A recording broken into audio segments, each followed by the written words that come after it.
के बारे तो बिया मन लायक करा दे, और अगुआ अगर बढ़िया नहीं बारे मन लायक नहीं बड़े पटरी नहीं खाता तो दोनों लकड़ी से भी लड़का करा दी, लकड़ी से कोनो भी लड़की से करा देंगे बाबू। जब छोड़ पकड़ना कहना है बुढ़ऊ कहता है कि ना दहेज में समान चाहिए, अरे ना ही बाप की मकान चाहिए। सुना अगुआ महान, सुना अगुआ महान बातें कि अरमान समाज दिया जवान चाहिए। अगुआ महान बातें कि अरमान समाज दिया जवान चाहिए।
शत्रुघ्न भैया के पापा के मांग ना रहे, सब केहू सोचेला कि बढ़िया दहेज मिले, हाथी घोड़ा भी मिल जाता अच्छी बात बा, लेकिन दुपहिया जरूर चाहिए, कुछ मिले चाहे ना मिले।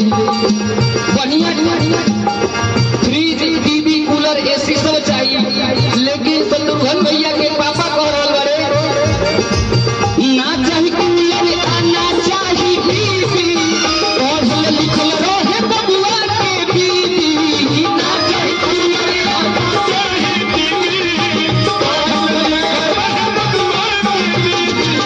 ना चाहिए कूलर ना चाहिए टीवी, पढ़ल लिखल चाहिए बबुआ के बीवी है। पढ़ल लिखल बबुआ के बीवी, पढ़ल लिखल रहे बबुआ के बीवी।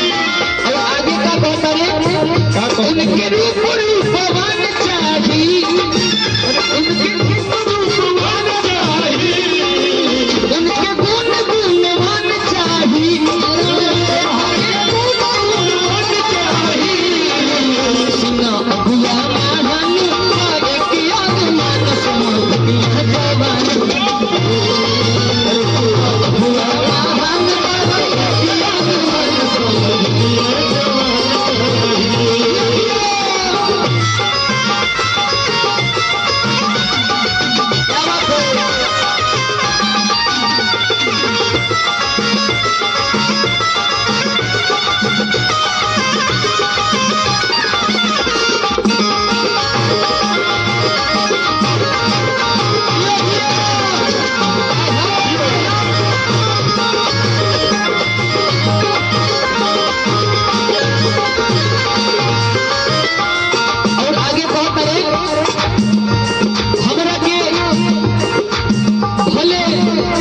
एक 2 लाख रुपया दहेज में मत दीजिएगा, दहेज में 1 रुपया मत दीजिएगा। अब कैसे कहता रे